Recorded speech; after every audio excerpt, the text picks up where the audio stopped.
que nós estamos aí em escola bíblica dominical, né, eu quero aproveitar essa oportunidade ímpar, né? Comumente nós subimos aqui ao altar para trazer uma palavra, enfim, para abençoar o seu coração, sempre procurando ensinar, né, as Escrituras. Entretanto, a aplicação da pregação da palavra, ela é uma aplicação diferente do ensino, né? Então, a escola bíblica dominical é exatamente o tempo de ensino, o tempo de alicerce, o tempo de nós compreendermos, né, de uma forma um pouco mais específica. Por isso, aí, durante todo o ano, né, nós nos dividimos dentro de salas, de acordo com faixas etárias, e é preparado todo um programa, né, para que haja o aprofundamento, né, do nosso intelecto.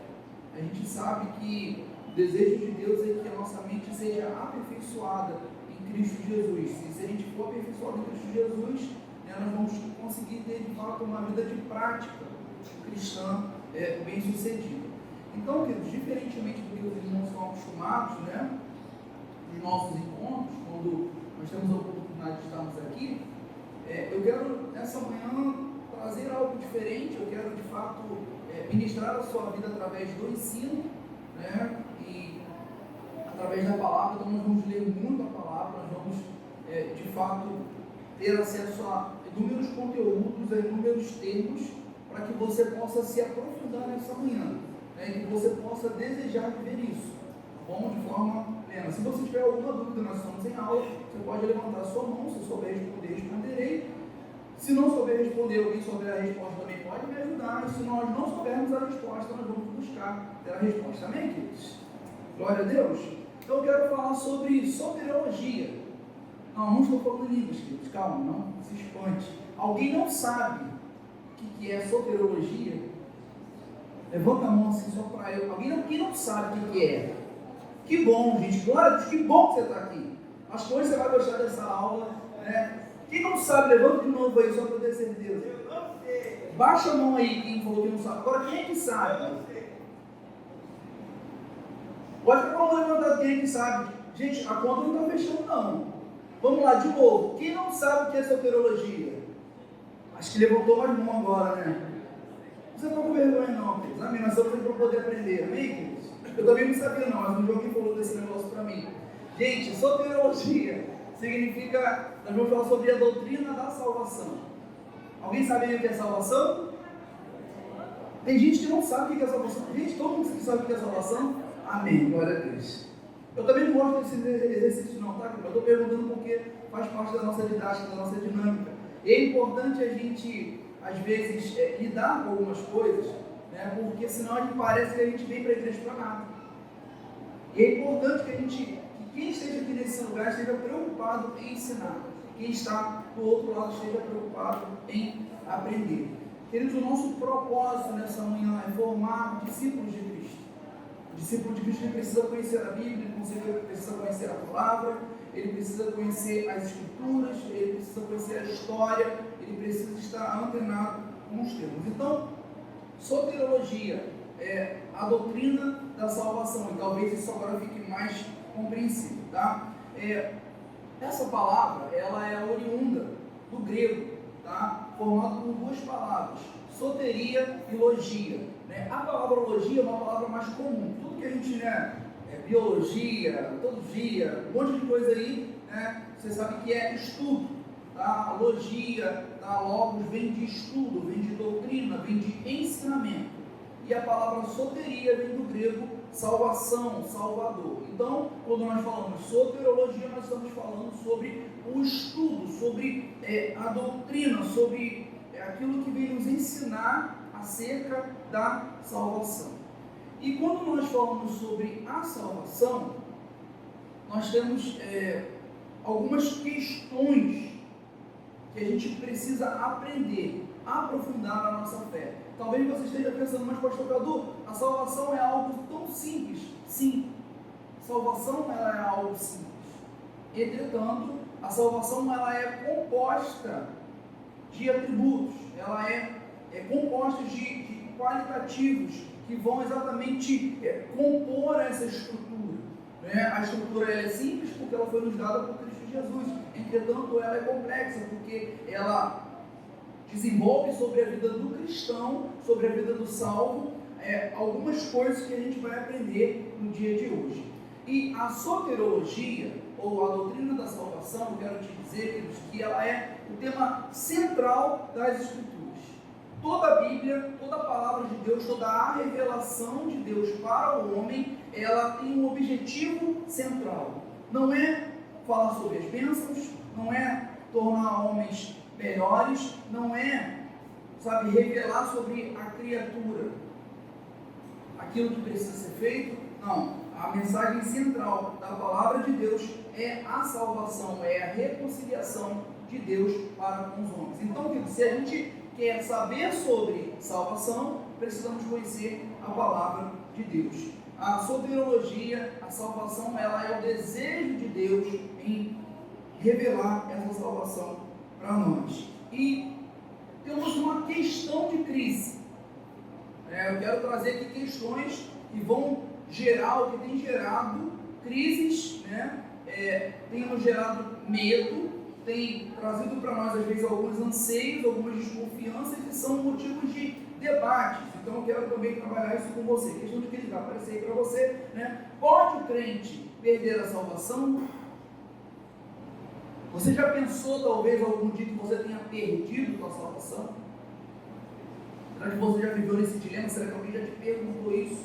Será que você falou assim, fulano perdeu a salvação porque ele fez isso, fez aquilo? Então nós queremos discutir a salvação para que a gente possa ter condições de pensar a respeito da questão da crise.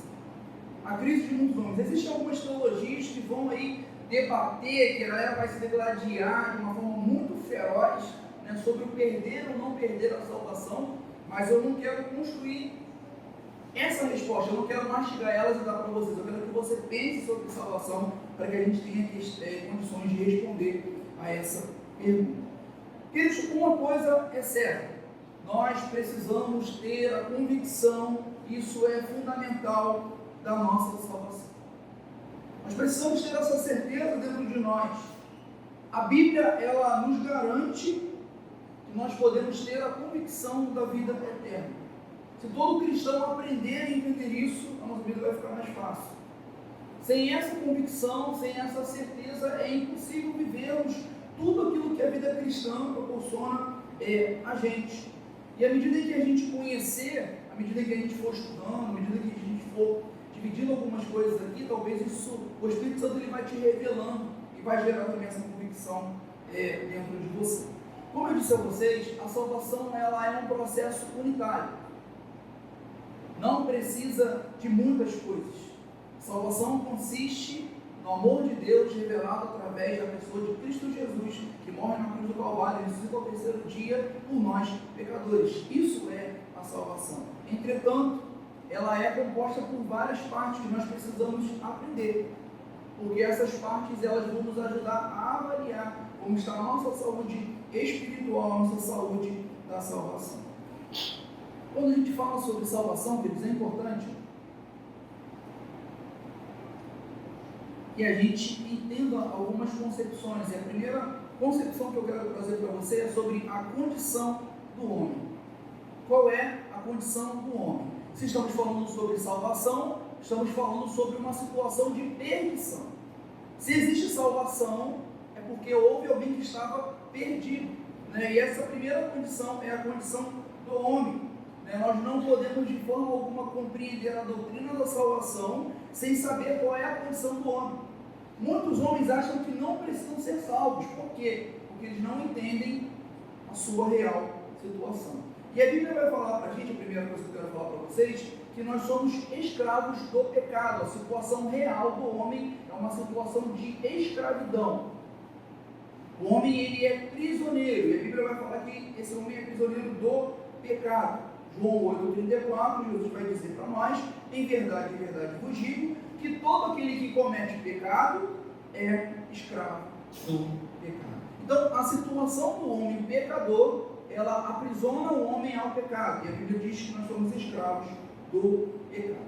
E a palavra escravo, ela tem um sentido, queridos, de colocar algo ou alguém no cativeiro como um prisioneiro, exercer sobre ela domínio. Ok? Isso fica claro para nós quando nós falamos sobre pecado. O pecado, ela aprisiona o homem, ela coloca o homem no cativeiro e ela exerce domínio sobre a vida desse homem, né? E esse domínio, ele pode ser por compra, né? Alguém pode ter sido comprado, por isso alguém pode ter recebido uma herança, ou também por guerra, ou seja, quando alguém vence alguém, tudo aquilo que pertencia àquele povo derrotado passa a fazer parte de um outro domínio. Então, queridos, nós podemos entender o pecado, a construção do pecado, como esse lugar de cativeiro, esse lugar onde o homem decaído, tá? Em algumas expressões teológicas, nós vamos chamar esse homem de um homem depravado, tá bom? Existe um outro termo chamado na teologia, chamado depravação total. Não se assustem com a palavra depravado, tá? Assim, porque para nós, no português, algumas palavras elas são agressivas, né? Quando a gente fala assim, fulano é um depravado, né? O que isso significa?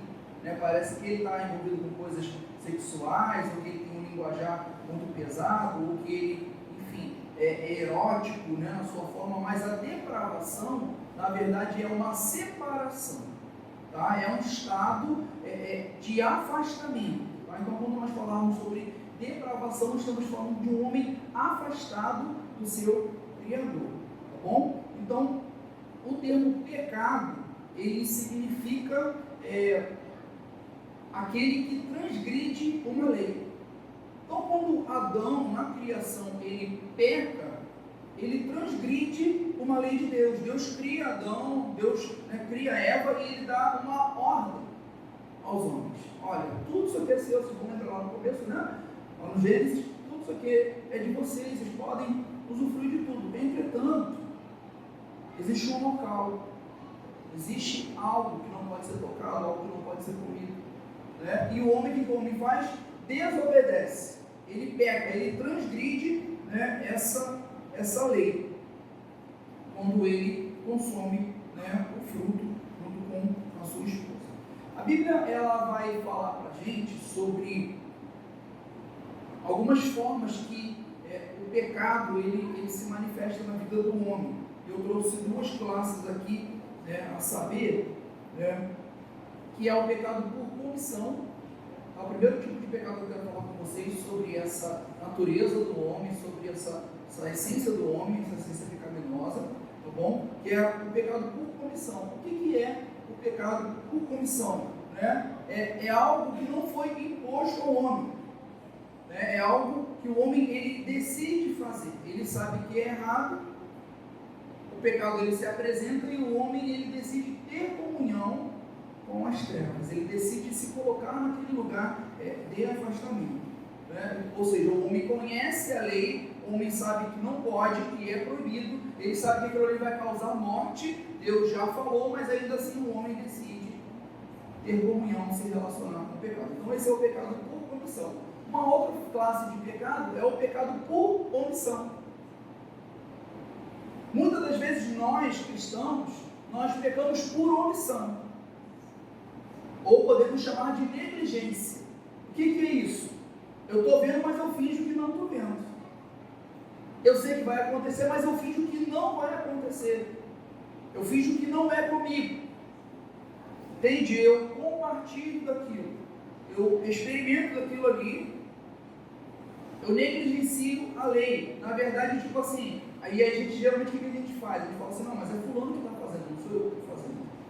É como se um ladrão assaltasse o banco e ele pegasse o dinheiro do banco e te desse metade do dinheiro dele, você ficasse feliz da vida. Afinal de contas, já não foi você quem assaltou o banco. O pecado por omissão é exatamente isso, a gente saber que está errado, mas por a gente não ter cometido, a gente é negligente e a gente é omisso em relação a isso. Tá? Então, em relação a essa condição do homem, a primeira coisa, né, é que o homem é escravo do pecado. A segunda coisa é que esse homem, ele é morto espiritualmente. O pecado, ele tem um papel na vida do homem, é matar o homem espiritualmente. Tá? Romanos 5,12 diz pra gente, como por um homem entrou o pecado no mundo, e pelo pecado a morte, assim também a morte passou a todos os homens, por isso que todos pecaram.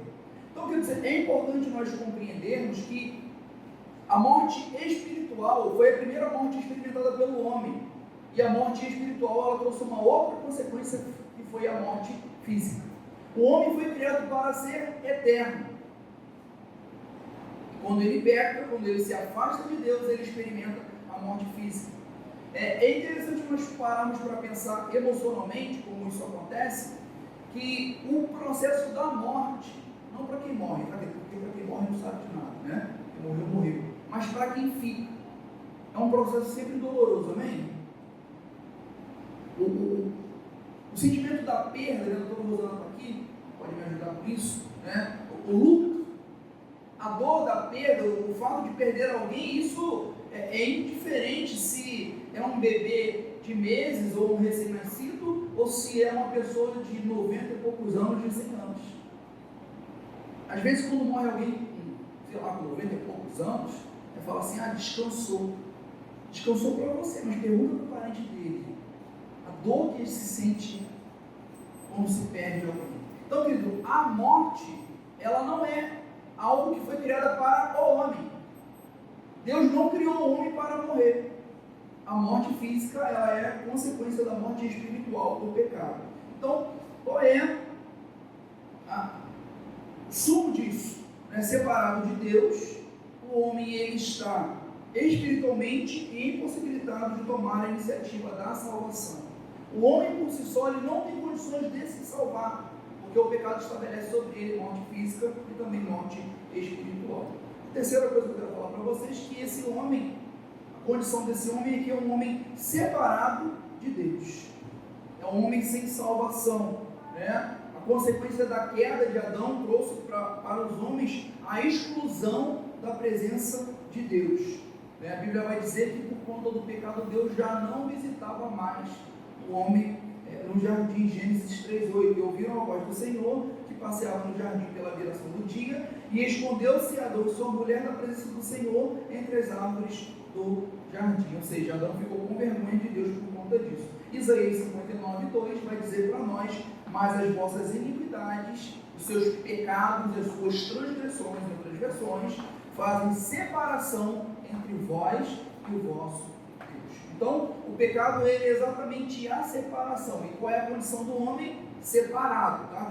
Depravado, né, da presença de Deus. Então, essa é a primeira coisa que nós precisamos aprender quando nós falamos sobre o processo da salvação. O homem por si só, ele não tem poder, ele não tem força, ele não tem vida para se salvar. Existe uma doutrina, tá bom, que nós podemos falar no outro dia, que é uma palavra mais feia que soteriologia, que se chama amartiologia, tá? Que é a doutrina do pecado. Tá bom? Então, quando alguém falar assim, quem já ouviu falar em amartiologia, você glória a Deus, tá? É a doutrina do pecado que nós não vamos falar hoje, só dei só uma pincelada para a gente poder entrar de fato nas questões da salvação. Então é importante compreender que só há salvação porque há um homem perdido. E qual é, queridos, a verdadeira ideia da salvação? A ideia da salvação, ela tem muito mais a ver não somente com o homem que precisa ser salvo, mas o propósito da salvação. A salvação, na verdade, ela é a restauração do desejo de Deus. Deus cria o homem para ser seu para sempre. Mas por conta do pecado da separação, a morte entra no homem. Então, a salvação, queridos, não é apenas uma condição terrena, do tipo, nós vamos morrer e vamos ser salvos. Não. A salvação diz para nós vamos morrer, nós vamos ressuscitar e vamos voltar a viver com Cristo para cumprir o plano original.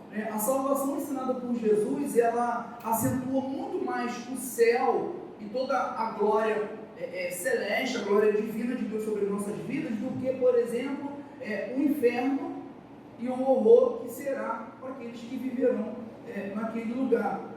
Nós não somos salvos apenas para escaparmos da morte, mas nós somos salvos para gozar da vida eterna. Então, o salvo, ele precisa viver com essas convicções estabelecidas na sua vida. 1 João 3:2 vai dizer para a gente: amados, agora somos filhos de Deus.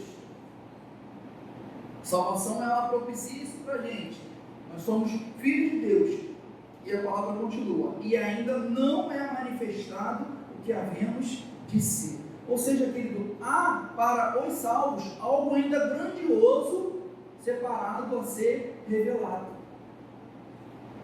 Porque às vezes a gente vive como salvo em Cristo Jesus, mas nos falta expectativa.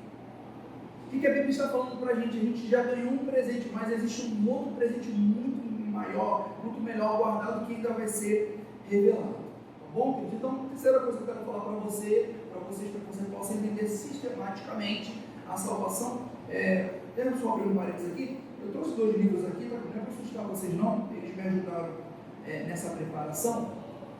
Existe uma doutrina, uma disciplina, tá? Chamada de teologia sistemática. Tá?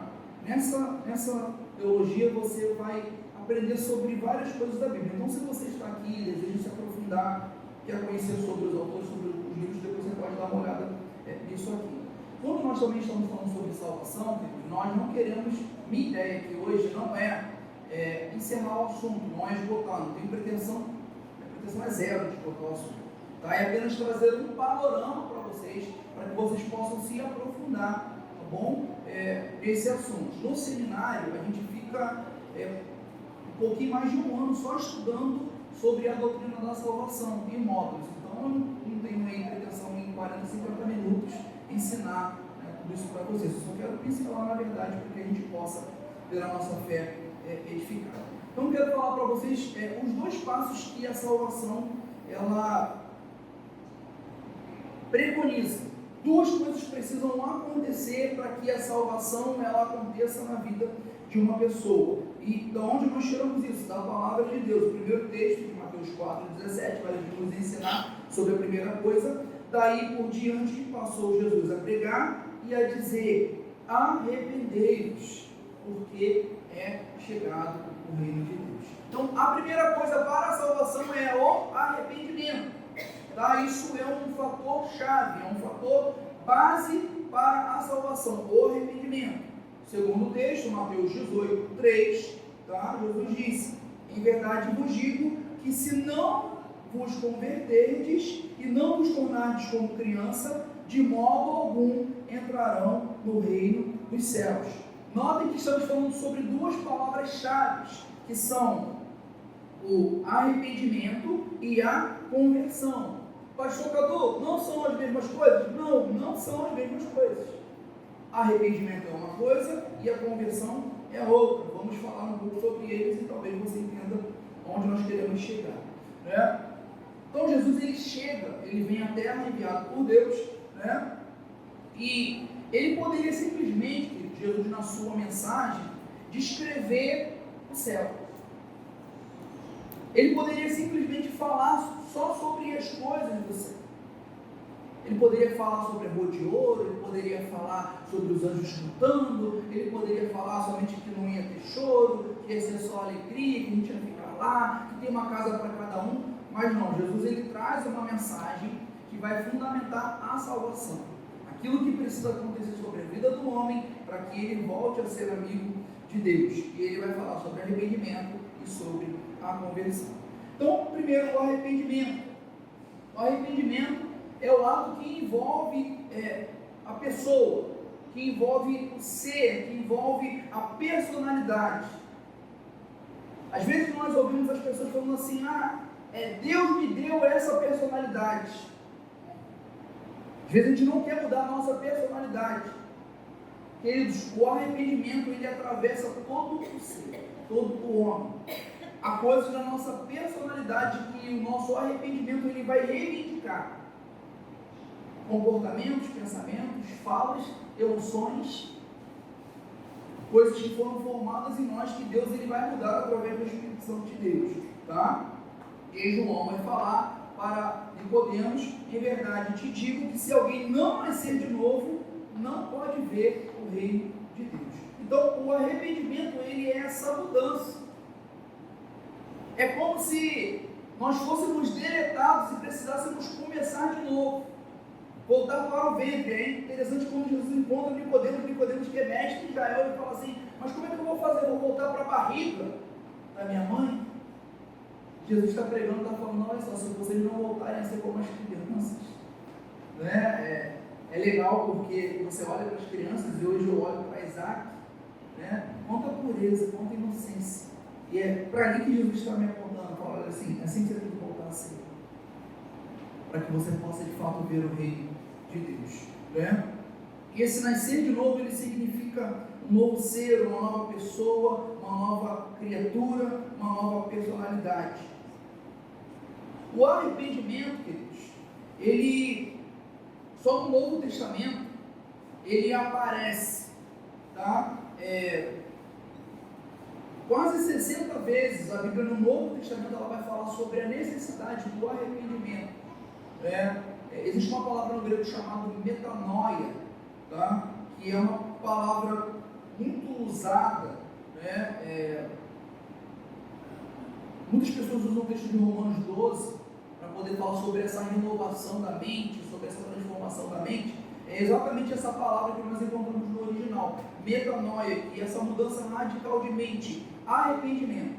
Tá? Então essa palavra ela vai aparecer quase 60 vezes, tá? Durante todo o Novo Testamento, e aparece ali uma outra palavra, junto com metanoia, que é metanel, que significa mudar a ideia ou mudar o propósito.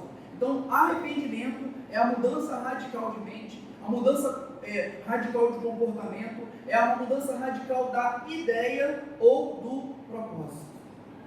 Muitas das vezes o pecado ele está nos conduzindo em um propósito, mas quando chega o arrependimento, o que faz? Nós mudamos o nosso propósito de vida. E o arrependimento, querido, ele atua em algumas áreas da nossa vida. Eu preciso correr, porque eu quero falar algumas coisas para vocês, mas o arrependimento ele opera e ele precisa operar, tá bom, queridos? Sobre algumas áreas, a saber, primeira delas, o intelecto. Tá? O arrependimento ele precisa mudar o nosso intelecto, a nossa maneira de pensar em Deus, os nossos pecados. O arrependimento ele precisa mudar como nós pensamos em relação ao próximo. Há um movimento hoje cristão que é muito conivente com a morte do próximo. Nós tomamos o lugar de juiz, nós sentenciamos aqueles que merecem ou que não merecem morrer. Amém, queridos? O nome disso é justiça própria. Nosso instinto de defesa, a nossa desconfiança para com Deus e para com a soberania e o cuidado de Deus, nos faz ter julgamentos que não são próprios da gente. Então nós precisamos nos arrepender pela forma como nós lidamos com Deus, pela forma como nós lidamos com os nossos pecados e pela forma como nós lidamos com o próximo. Queridos, está cheio de bala perdida aí, não é verdade? Está sendo assaltado, enfim, não quero entrar nesse mérito. Violência, falta de saúde, falta de recurso, muita roubalheira. Mas eu quero, queridos, em nome de Jesus, afirmar que nada disso ainda fugiu do controle do Senhor. O Senhor continua soberano. Você não vai morrer de uma bala perdida se o Senhor não quiser. Se você morrer, queridos, se a bala pegar em você, na tua cabeça, no parente, se pegar em mim, nós não estamos livres disso. Guarde isso no seu coração. O Senhor continua soberano. Amém, queridos? Tá? Então nós precisamos nos arrepender. Tá? E o arrependimento ele vai agir no intelecto, vai agir na nossa sensibilidade. O que é essa sensibilidade? O homem ele passa a perceber mais a Deus do que o seu próprio pecado em si. O pecado, quer dizer, ele tem uma propriedade, ele tem um poder muito grande sobre a vida do homem, porque ele rouba do homem aquilo que Deus é. Muitos homens eles não conseguem se relacionar com Deus porque eles não se apropriam do perdão. Salvos, mas não se apropriam do perdão. Então eles seguem sendo conduzidos pelo pecado. É interessante quando nós olhamos para Davi, Salmo 51, Davi ele é divertido pelo profeta Natan, porque ele rouba a mulher do seu oficial, e ele deita com ela, e Natan vai até o palácio falar trazer um recado de Deus a Davi, e ele diz: olha só, Davi, você transgrediu. E Davi fica desesperado, porque o pecado dele foi apontado. Mas quando ele começa a chorar, quando ele começa, sabe, a se lamentar diante do Senhor, ele não se lamenta somente pelo seu pecado. Ele se lamenta porque ele sabe que o pecado dele trouxe afastamento dele para com Deus. Então ele começa a clamar ao Senhor e ele diz: Senhor, não retire de mim o teu Espírito. Não afaste de mim a sua presença. Sabe, não deixe com que a minha infidelidade tire de mim a alegria da salvação. Entende? Nós não precisamos nos preocupar, ou nós não deveríamos nos preocupar, queridos, com aquilo que o pecado ele faz em nós. Mas nós devemos nos preocupar com o distanciamento de Deus. E essa sensibilidade que o Espírito Santo ele quer nos trazer através desse estudo. O arrependimento ele também precisa trazer algo chamado volição. Volição significa ser vencido das nossas próprias vontades. Volição significa autogoverno. O arrependimento ele precisa arrancar de nós, para que de fato a gente tenha uma vida dependente, uma vida entregue, uma vida rendida. A gente precisa ser convencido de que a direção de Deus ela é melhor em todos os sentidos e em todas as coisas. E aí, lembra que nós falamos sobre arrependimento e conversão? Vamos entrar agora na conversão. A conversão ela é a palavra, é o ato usado para exprimir aquilo que o pecador ele realiza, a ação que o pecador realiza. A conversão ela é exatamente o que a palavra diz. Você está aqui, você converge, ou seja, é uma mudança de direção. A conversão precisa trazer para nós uma mudança de caminho, uma mudança de pensar, de falar, de sentir e também de agir. A conversão ela vai consistir no ato de abandonar aquilo que nos afastava de Deus, para que a gente de fato se aproxime de Deus.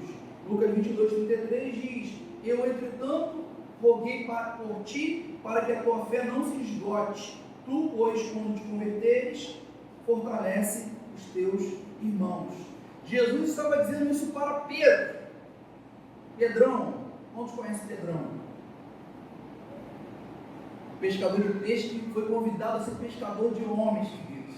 O cara que andava com Jesus ali, estava ali vendo sinais e maravilhas, estava realizando milagres em nome de Jesus, estava vendo muita coisa boa acontecer, estava ali na comitiva de frente de Jesus, discípulo ali, Jesus falou para ele assim: Pedro, quando você se converter. O pastor está falando que Pedro não era crente? Pedro era crente. Está falando que Pedro não era salvo? Pedro era salvo. Querido, a conversão ela é um processo diário na vida do cristão. A conversão não está assim: fulano se converteu. Como é que a gente fala isso? Quando fala assim: quem quer aceitar Jesus? Aí fala: fulano se converteu, ele agora é crente. Querido, a conversão é um processo diário que precisa acontecer todos os dias.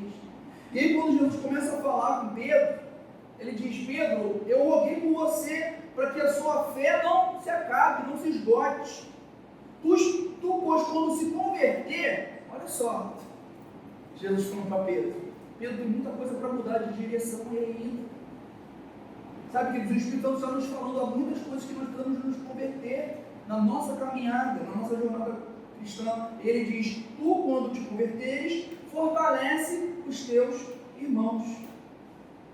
Quando Jesus estava ensinando Pedro, e aí Pedro, não convencido disso, falou assim: não, Senhor, se tiver que morrer com você, eu vou morrer. Se tiver que entrar na briga, nós estamos juntos.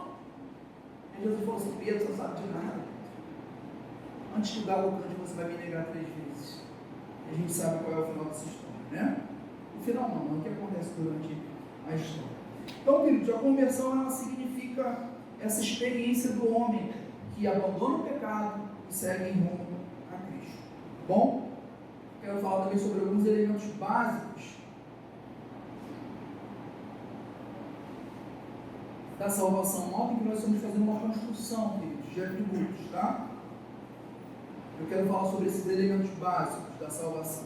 Romanos 3, 24 a 25 vai dizer para nós o seguinte: e são justificados gratuitamente pela sua graça, pela redenção que há em Cristo Jesus, e são justificados gratuitamente, de graça, queridos, pela sua graça, pela redenção que há em Cristo Jesus. Deus o propôs para a propiciação pela fé no seu sangue, para demonstrar a sua justiça pela remissão dos pecados antes cometidos sob a tolerância de Deus. Vamos destrinchar um pouco essas palavras. Eles têm algumas expressões aqui que às vezes se tornam complexas no nosso entendimento. A Bíblia está dizendo para nós que nós fomos justificados. A gente vai falar sobre a justificação. Diz gratuitamente, ou seja, de graça, não foi pago, não foi feito nada por nós que pudesse fazer com que isso acontecesse. Pela sua graça. A graça de quem? De Deus. Tá? A graça é o favor imerecido, ou seja, nós não merecíamos, mas alguém decidiu fazer por nós. E aí, continua o texto, pela redenção que há em Cristo Jesus, ou seja, Cristo, o Redentor, aquele que tomou o lugar de uma outra pessoa, ou seja, proporciona a redenção ao homem, coloca o homem de volta no lugar onde Deus o criou para estar. E aí diz, Deus o propôs para a propiciação, ou seja, Deus envia Jesus, ele propõe Jesus, Jesus é uma proposta de Deus para a apropriação, ou seja, Deus se apropria daquilo que é meu, daquilo que está imputado a mim, para que a obra da salvação possa ser completa, pela fé no seu sangue. Então nós temos dois termos aqui, fé e sangue, que vamos falar mais à frente, para demonstrar a sua justiça. Vamos falar também sobre a justiça, pela remissão dos pecados, ou seja, para o perdão dos pecados antes cometidos, sobre a tolerância de Deus. Deus permitiu ao homem pecar. Querido, nada fugiu do controle desde o início. Deus permitiu. Deus tem controle sobre o que está acontecendo. E esses elementos básicos, da salvação, eu quero falar sobre eles para a gente poder encerrar esse tempo, que Paulo vai descrever quando ele fala a igreja dos Romanos, quando ele vai doutrinar essa igreja. Tá? Esse primeiro elemento básico que eu quero falar para vocês é sobre a graça. A graça de Deus. A Bíblia vai falar que Deus teve graça. E é importante a gente entender graça. Graça é uma palavra que vem do grego caris, que não tem a ver com a cárie dentária, tá, querido? Só para a gente fazer aqui uma... Você tirar um pouquinho essa cara de tenso que você está aqui me olhando. A palavra graça vem do grego caris, que significa dom. Quando a gente vai falar sobre os dons espirituais, é a mesma palavra, caris, graça. Para que a gente possa entender que o dom que é derramado de Deus em nós, através do Espírito Santo de Deus, aquilo que é manifestado, é algo dado por Deus, é o amor de Deus. Então, o poder do dom espiritual é o mesmo poder da graça da salvação, queridos. E a gente precisa, às vezes a gente desvaloriza o dom espiritual, como se fosse um acessório, como se fosse uma bolsa, um tênis que você comprou para fazer uma atividade física. E não é. O dom espiritual é a graça de Deus revelada para os salvos. Tá? Então, Paulo vai dizer a Tito no capítulo 2, no verso 11, o seguinte: pois a graça de Deus se manifestou, pois o dom de Deus, pois o favor imerecido de Deus se manifestou, trazendo salvação a todos os homens. A Bíblia está dizendo, Paulo está dizendo a Tito, que o favor de Deus foi manifesto. Por quem, queridos? Cristo Jesus. Cristo Jesus é a expressão da graça, do favor imerecido de Deus aos homens, trazendo salvação aos homens. Então, há salvação fora de Jesus? Há salvação em outro lugar? Há alguma outra coisa que possa ser feita, que mude a condição do homem? Não. A Bíblia está dizendo para nós, pois a graça de Deus se manifestou, trazendo salvação a todos os homens. Então, a graça, queridos, ela é algo que se manifestou independente da ação dos homens. A gente precisa entender, porque quando nós paramos para pensar sobre as inúmeras coisas que acontecem no meio religioso, e aí eu não quero falar só sobre o cristianismo, porque existe muita religiosidade no meio cristão, amém, queridos? Você precisa comprar o óleo, você precisa comprar a toalhinha, você precisa comprar água, você precisa pular a fogueira, você precisa. Cansei, gente, senão você não vai conseguir. A Bíblia está falando para nós que essa disponibilidade de Deus em Cristo Jesus, ela foi feita por graça. E muitas das vezes as pessoas estão fazendo algo, e há aí inúmeras religiões que vão ensinar aos homens que para que ele possa ser salvo, ele precisa fazer algo. Ele precisa pagar o preço. Ele precisa morrer e nascer de novo e viver tudo aquilo para que ele seja redimido. Infelizmente, há muitas pessoas que conhecem a Cristo, mas também praticam essas inverdades. E a graça que ele deu, ela se manifestou independente daquilo que o homem pode fazer, pode produzir. A graça, ela é conhecida como uma fonte da nossa salvação. Então, ela é o primeiro elemento básico da salvação. Não existe salvação se não houver graça. A segunda coisa, não existe salvação se não houver sangue. Se não houver o sangue do Cordeiro Imaculado, derramado na cruz do Calvário, se nós não entendemos o papel do sangue de lavar, se nós não conhecermos isso, não há tido salvação. A salvação só foi possível porque houve derramamento de sangue, mas não foi qualquer sangue. A Bíblia vai nos ensinar que foi o sangue do Cordeiro. Vamos lembrar no Antigo Testamento. O povo se reunia algumas vezes, em algumas festas anuais que aconteciam em períodos, para celebrar o perdão pelo pecado. Então o povo trazia as ofertas, o povo trazia os animais, e esses animais existia todo um ritual. E o sacerdote, na verdade o sumo sacerdote, era quem entrava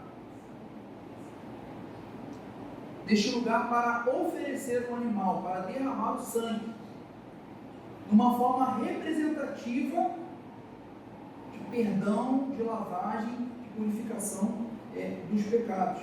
E aí a Bíblia vai falar para nós em 1 João 1,7, João vai falar: o sangue de Jesus Cristo, seu Filho, nos purifica de todos os pecados.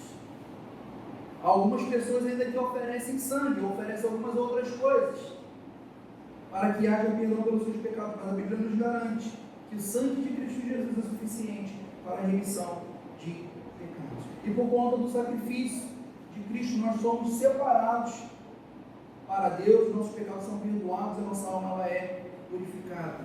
O sangue também, que é conhecido como a base da nossa salvação. A terceira coisa que eu quero falar para você, quando nós falamos sobre esses elementos básicos da salvação, é sobre a fé.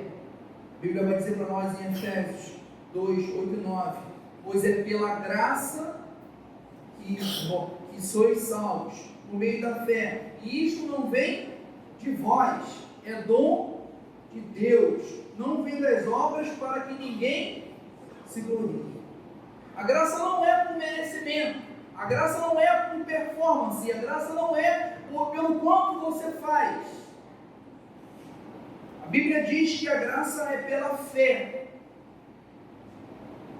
para aqueles que acreditam, para aqueles que entendem, para aqueles que recebem, e isso não vem de vós, é um dom de Deus. Deus que com seu Espírito nos faz acreditar, querido, que isso é possível. Nem a fé que você tem, que eu tenho, é nossa. Querido, a Bíblia faz questão de construir esses valores para que a gente possa entender que nada daquilo que a gente tem relacionado a Deus vem da gente. Nada daquilo que nós temos, nós somos capazes de produzir. É o próprio Deus quem nos deu a fé. Ela nos conduz a Deus, ao Salvador. A fé, ela coloca a verdade na nossa mente e Cristo no nosso coração. A fé, ela é a ponte que conduz a esse mundo espiritual. Por isso nós trazemos a fé como um elemento básico da nossa salvação. E aí, essa salvação, ela é constituída por uma natureza. Por isso que eu disse para vocês que a salvação em si ela é simples, mas ela é compreendida por processos que todo cristão precisa entender, todo cristão precisa se avaliar, precisa conhecer, para que ele possa se examinar. Por isso, quando nós vamos ceiar, qual é a orientação do apóstolo Paulo? Cada um examine-se a si mesmo. Nós somos salvos, mas como nós estamos lidando com a salvação que nos foi dada? Como nós estamos vivendo a nossa vida cristã? E a salvação ela vai estabelecer uma natureza, é constituída por uma natureza. Que natureza é essa? A primeira delas é a justificação. A salvação ela nos justifica, nós somos justificados em Cristo. Mas talvez você tenha ouvido isso, mas você não tenha entendido isso. O que é essa justificação? A justificação, querido, ela é uma palavra jurídica, ela é um termo jurídico que significa absolver, significa declarar justo. A justificação você cometeu um crime e você é culpado. Existe uma sentença, mas a Bíblia diz para nós que Cristo pegou a sentença de condenação que havia contra nós e pregou na cruz do Calvário. A Bíblia diz, eu acho isso fantástico, num espetáculo público. O que é um espetáculo público, querido? Para que todos saibam. A justificação, existe um vídeo muito legal na internet, já tem um tempinho já, um vídeo antigo, que as pessoas estão chegando no céu e chegam com seus currículos. Imagine que isso aqui é o meu currículo, eu vou chegar lá no céu, isso aqui está tudo de pecado, transgressão. Acho que meu livro vai ser mais disso aqui. Acho que não vai caber, não vai ter livro. Aí eu vou chegar lá no céu, os pecados, tudo que eu do Moreira lá, escrito aqui, letra miúda, ixi, muita coisa, Jesus. E aí quando chegar lá, Jesus vai pegar uma outra pastinha que vai estar escrito assim, absolvido, justificado. Vai pegar isso aqui e vai jogar fora assim, não serve para nada. Essa é a justificação em Cristo Jesus. Então, a justificação que é exatamente a absolução dos nossos pecados e é o dom gratuito de Deus. A justificação ela é o ato livre da graça de Deus, pela qual Ele perdoa todos os dias o nosso pecado e Ele nos concebe como justos diante de Deus. Romanos 3,24 diz, sendo justificados gratuitamente pela sua graça, pela redenção que há em Cristo Jesus. E como que essa justificação ela acontece? Primeiro, acontece porque Cristo foi a nossa imputação. Romanos 4,6 diz, bem-aventurado o homem a quem Deus imputa a justiça sem as obras. O que é, querido? É imputar, é atribuir a alguém a responsabilidade. Deus atribuiu a Jesus responsabilidade. Deus tira e imputa sobre alguém a responsabilidade. A justificação acontece porque Cristo foi a nossa substituição. Gálatas 3,13 diz, Cristo nos resgatou da maldição da lei, fazendo Ele próprio maldição em nosso lugar. Nós estávamos condenados às nossas transgressões, mortos em nossos pecados, mas a Bíblia diz que Cristo se fez maldição, Ele substituiu, se colocou no nosso lugar, fez maldição em nosso lugar. Por que a justificação acontece? Por conta da justiça de Cristo. E é legal nós falarmos sobre isso. 1 Coríntios 1,30 diz, mas vós sois dele, em Jesus Cristo, o qual para nós foi feito por Deus sabedoria, justiça, santificação e redenção. A justificação acontece, querido, porque foi feito, Deus fez justiça em Cristo Jesus. E é legal quando nós sofremos alguma acusação, quando nós somos injuriados injustamente, quando nós somos caluniados, quando alguém dá um golpe na gente, quando alguém dá uma volta na gente, a gente pensa, né? Não sei se ora ou não, mas talvez a gente pensa, Senhor, faz justiça com ele. Tem uns crentes pentecostais que são mais avivados, que mandam até queimar ele, né? Queridos, olha o patamar da justiça de Deus. Aquele que não fez nada para ser ofendido ainda fala, tá bom, eu sou culpado daquilo que você me causou. Sabe, a gente quer ser cristão, mas quer viver a justiça própria, né? A gente precisa entender a justiça de Deus que está dentro da nossa salvação, querido. Se você é salvo, você foi justificado por Deus. Sabe, houve sobre sua vida uma justiça que você não merecia. A segunda coisa que eu quero falar é sobre a regeneração. Quando nós falamos sobre a natureza da salvação, primeiro a justificação e agora a regeneração. Deixa eu ver aqui. A regeneração significa restaurar aquilo que estava destruído. Quando eu estudava ciências, na escola, muitos anos atrás, quando eu era garoto, a gente aprendia que existia um animal invertebrado, que não possui osso, chamado planária. A planária é um tipo de animal que, quando você corta ele no meio, se você separar o corpo da cauda, a planária ela nasce um outro corpo e ela nasce uma outra cauda. Ela de um vira dois.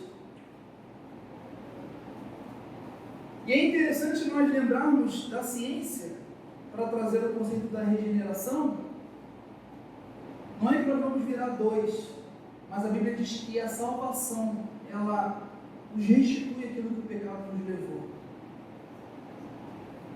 Sabe, ela nos traz de volta para aquilo que Cristo nos criou.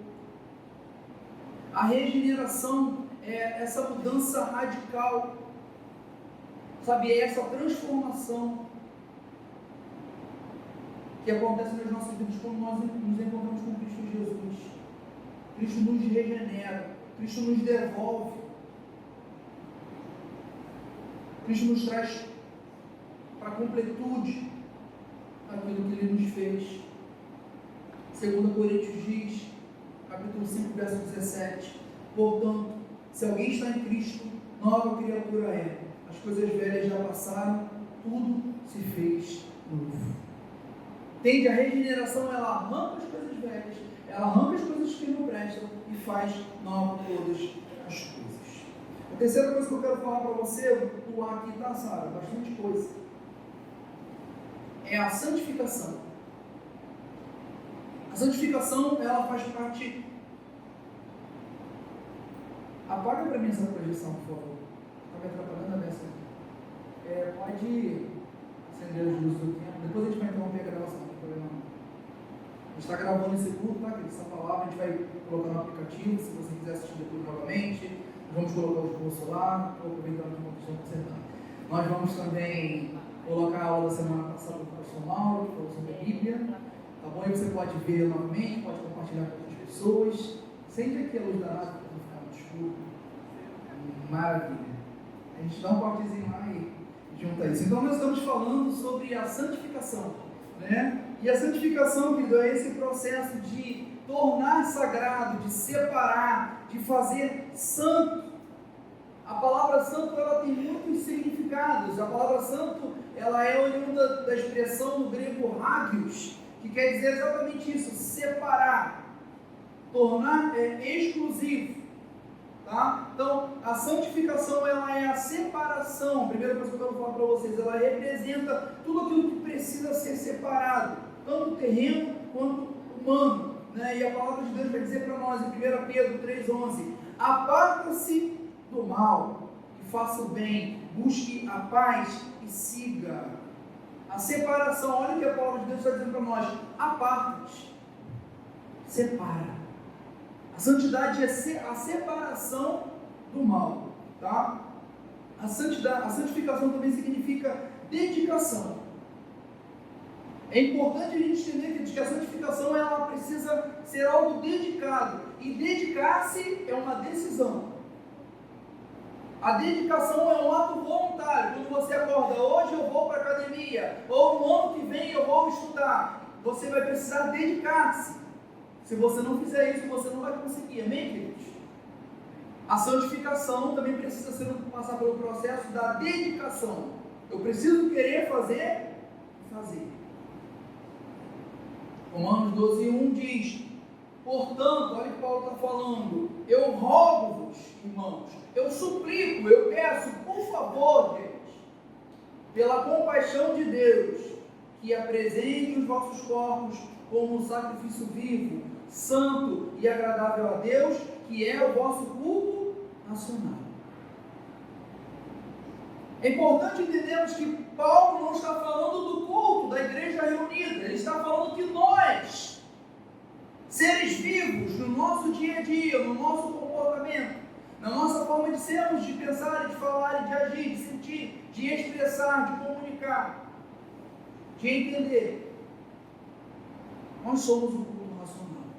Nós precisamos ser esse culto racional. Nós precisamos apresentar os nossos corpos o tempo todo em santidade como um sacrifício vivo, prontos, queridos, a morrer se for necessário.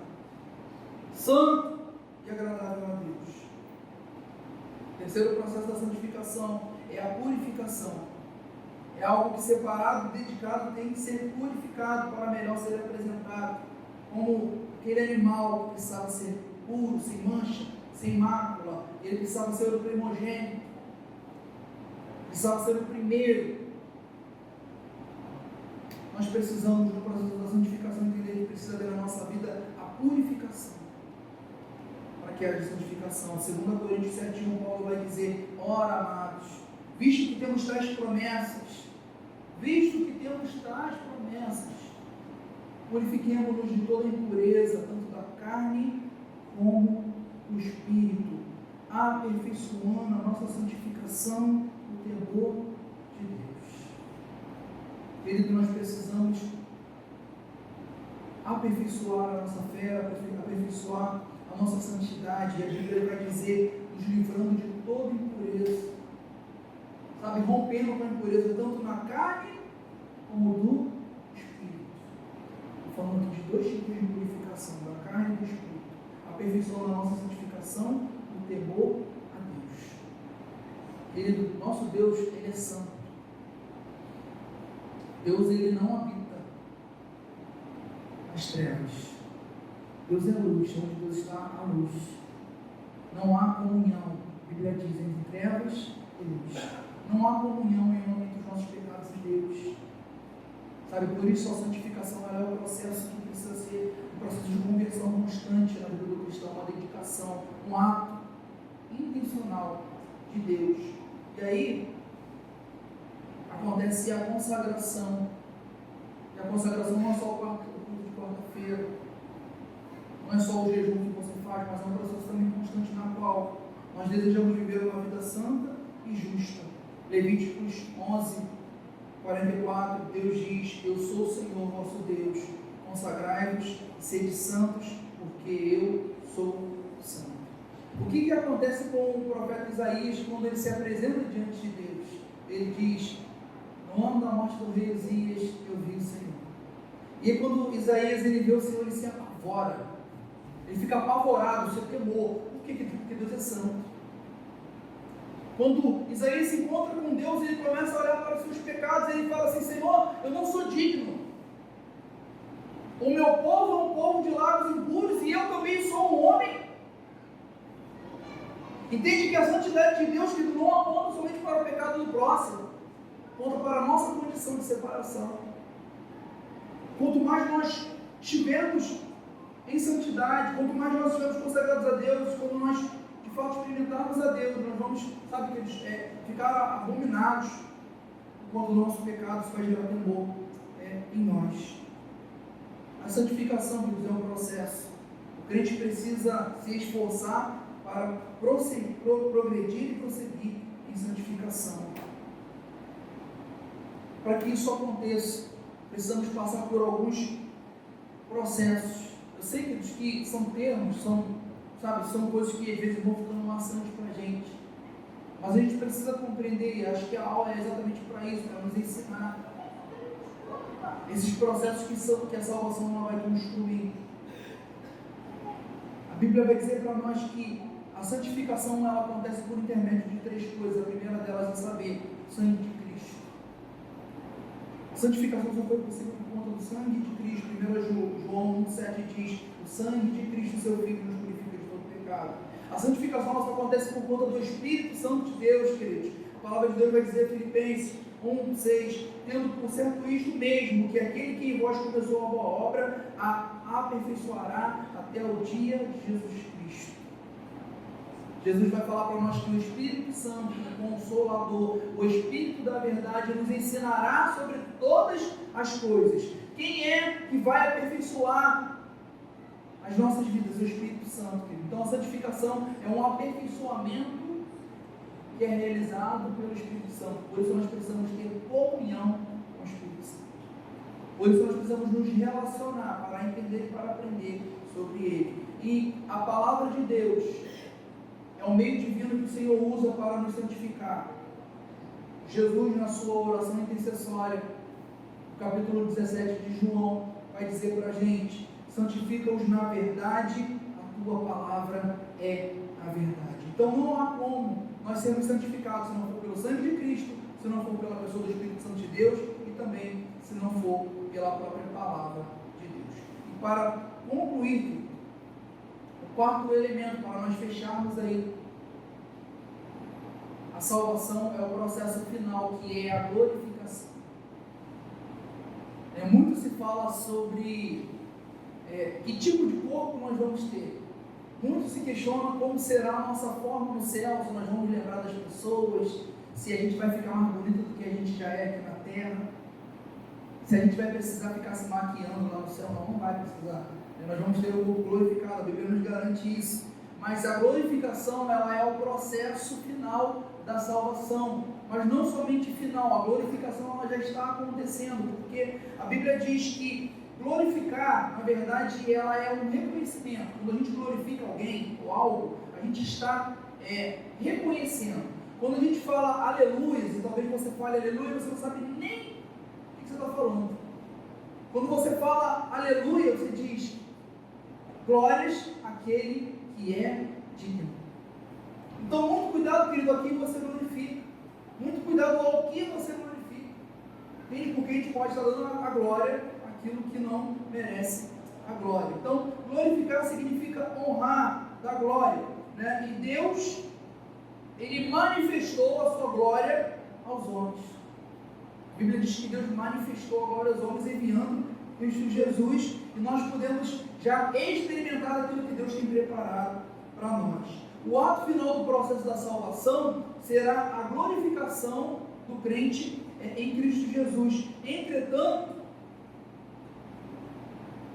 Deus, Ele quer glorificar o seu nome, e Deus, Ele quer que a gente já comece a experimentar desse processo de glorificação ainda aqui na terra. João 17, 24, Jesus vai falar a sua oração ainda, dizendo o seguinte: Pai, quero que por onde eu estiver, estejam também comigo aqueles que tu me deste, para que vejam a minha glória, a glória que me deste, porque me amaste antes da criação do mundo. Vou voltar aqui um pouquinho. Estejam também comigo aqueles que me deste. Quem são esses, queridos? Os salvos, para que vejam a minha glória. Ou seja, se nós estamos em Cristo, nós já estamos vendo a glória. A glorificação, querido, dos salvos já está acontecendo, amém? Não é algo que vai acontecer, já está acontecendo. Tá? É importante nós conhecermos isso. Tá? E também a glorificação desse corpo, Romanos 8,30 vai dizer para nós e aos que predestinou, a estes também chamou, e aos que chamou, a estes também justificou, e aos que justificou, a estes também glorificou. Então seria impossível nós entendermos esse texto se nós não falássemos de todos os processos que envolvem a salvação. Quando você lida aí com chamado, quando você lida com a questão da justificação, você consegue entender que a glorificação é um processo que vai acontecer na vida dos salvos. Tá? A glorificação do nosso corpo, querido, ela se dará por ocasião do arrebatamento da igreja. Quando a igreja for arrebatada, quando Cristo voltar pela segunda vez, nosso corpo ele será glorificado. E aí se dará a glorificação completa, né, do nosso corpo, desse corpo pecador, corrupto, né, para um corpo incorruptível. E a gente vai reinar para sempre com o Senhor. 1 Coríntios 13, 12 vai dizer para a gente assim: agora vemos em espelho, de maneira obscura, então veremos face a face. Agora conheço em parte, então conhecerei como também sou conhecido. Queridos, esse texto é lindo. O apóstolo Paulo está dizendo para nós que nós seremos glorificados. Nós estamos vendo a glória de Deus em parte, mas é interessante como ele termina esse texto. Ele diz: agora conheço em parte, mas ele diz assim: então conhecereis, está falando no ponto futuro, então nós conheceremos, então nós saberemos. E olha como é que ele termina o texto: como também sou conhecido. Cristo olha para o salvo, querido, e não vê alguém em construção. Cristo olha para você, olha para mim, já nos vê glorificado, querido. Isso é tremendo, isso é fantástico, isso é maravilhoso, isso, sabe, nos traz a esperança, pela forma como Deus já olha para nós. Deus não olha para nós por aquilo que Ele fez, por aquilo que Ele vai fazer. Deus não está esperando a gente morrer, Deus já está olhando para nós, como nós somos conhecidos por Ele, glorificado. Romanos 8,18 diz: porque para mim tenho por certo que as aflições desse tempo presente não são para comparar com a glória que em nós há de ser revelada. O apóstolo Paulo está trazendo uma palavra de esperança, dizendo que essa leve e momentânea tribulação, que as aflições desse tempo, que os problemas presentes não podem ser comparados com a glória que há de ser revelada. Isso traz esperança para nós. E aí eu quero voltar, querido, para a pergunta do começo. Quero terminar essa palavra com a pergunta do começo, com a questão de crise. Pode o crente perder a sua salvação? Eu quero responder a você. Eu sei que você está pensando aí, mas eu quero te responder. Quer dizer, na verdade eu quero te dar uma resposta para você continuar pensando. Você levar isso para cá mastigando. Depois de tudo aquilo que nós ouvimos, pode um crente perder a sua salvação? Como é que eu posso perder algo que eu não posso produzir? Como é que eu posso perder algo que não é meu? Como é que eu posso perder algo que alguém me dá? Sabe, algo que não é meu, que eu tenho. A gente não precisa, querido, viver a nossa vida cristã. Talvez a grande crise seja essa. A gente não deve, não deveria viver a nossa vida cristã vivendo com medo de perder a nossa salvação. O que a gente precisa, na verdade, como salvo, é viver aquilo que Cristo já conquistou por nós e já nos deu. Entende? Quando nós compreendemos isso, essa resposta, essa grande crise teológica, ela vai ser melhor lidada. A gente não precisa viver com medo de perder a nossa salvação, a gente só precisa viver a nossa salvação que foi nos dada por Cristo Jesus, o nosso Senhor e Salvador.